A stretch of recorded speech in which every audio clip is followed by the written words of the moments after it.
what you got.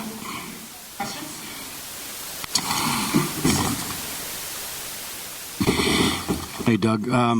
Real good start for you guys in that third quarter. What'd you see there? What happened? These are the times as a coach you reflect and you own a lot of it. Like in that moment, that's where for the team, like I have to be better. I think they'll say, "Nah, coach," but we got to make sure that we come out and we are ready to go. And if there's going to be a run, then we got to make subs and figure out a way to withstand that, because we are playing too well to let a game like this slip away. So I own that. Yeah. Coach, at this stage of the season, with the record being what it is, and you take a loss, like tonight, what's the mood like in the locker room after a game like this? This team is very resilient. We got some veterans. We obviously got some young guys, and they watch and see. I talk to my young guys quite a bit. Neek, Dylan, and Max.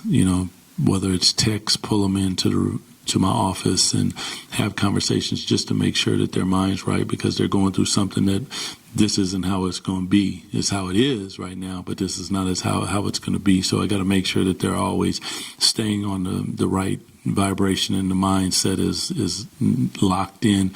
As far as the veterans, they've been through a lot of different things, so the resiliency that you see in them is high level. So you don't expect anything different than they let that go, come out the next game, and that's how you can also go on a 4-game winning streak.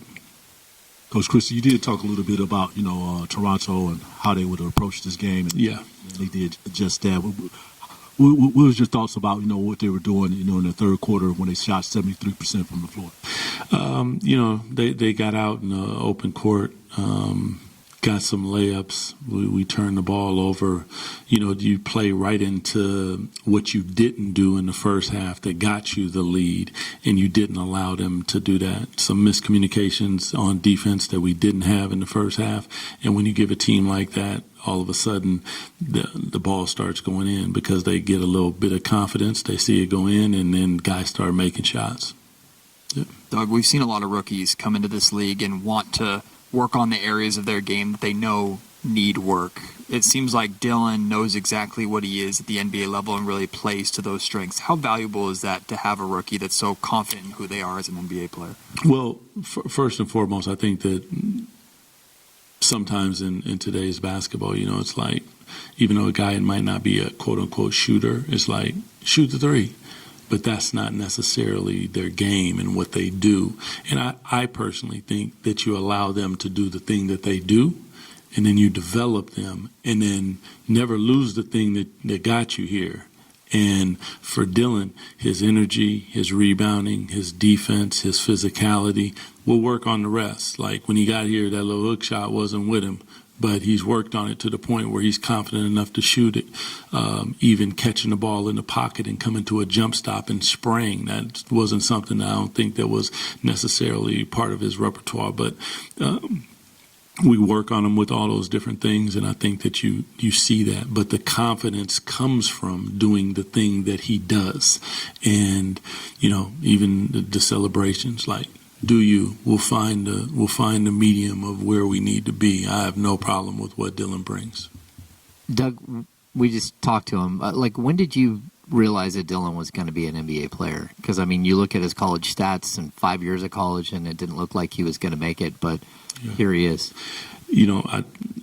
Whether you believe me or not, right away. Because for me, and I'm speaking us, Scotty, BJ, we value what he does. And I don't think everybody values what he does. But for us, defense really means something. Rebounding really means something. Rim protection really means something. Communication really means something.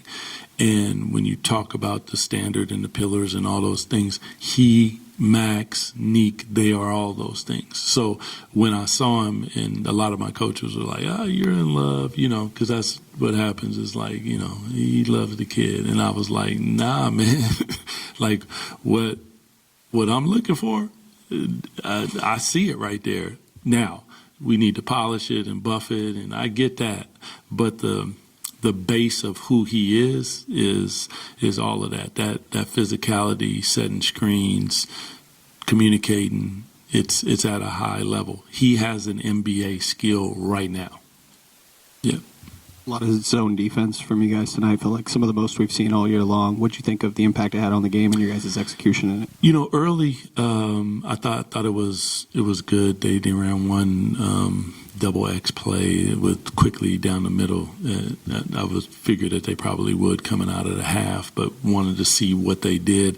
I believe they're 27th or 28th in zone offense, so that was part of the game plan, is to come out and play zone, and it worked early, and then the communication just wasn't there in the second half, and that's where a lot of that happened, and got to be better in that, and if not, then we got to make subs and get guys in there and figure it out. And Coach, 45 games into the season at this point, you always talk about the pillars and the standard that you want to play, that you want the team to play at. And I know obviously it's not going to come overnight and then talk about the loss today, but overall, would you say that you're starting to see more of that standard being displayed as opposed to at the beginning of the season, or is it the same? Or answer that for me, please. There was a really good 4-game stretch where it was spectacular, and all of the defensive metrics were top 3, 5 in the NBA. And now we've regressed a little bit to where we're seeing it in spurts, and that consistency is difficult in the NBA, but it's going to be the requirement of what it is to be here. So, and that's my job, is to coach that. So, and I have to be good at that as well. So, I see it. I think we see it, we can feel it, but there has to be a level of consistency that's obviously higher than 3 quarters. When we play it for 4 quarters, you might, the game is about mistakes, so it's not like we're not, you're saying you're going to be perfect, but when we call it out, then everybody has to correct it. Otherwise, we need to adjust, make subs, and get people in there that is going to do it, and then you'll see your next time when you hit the court again. And, that's up to me to definitely coach to that standard as well. Appreciate y'all.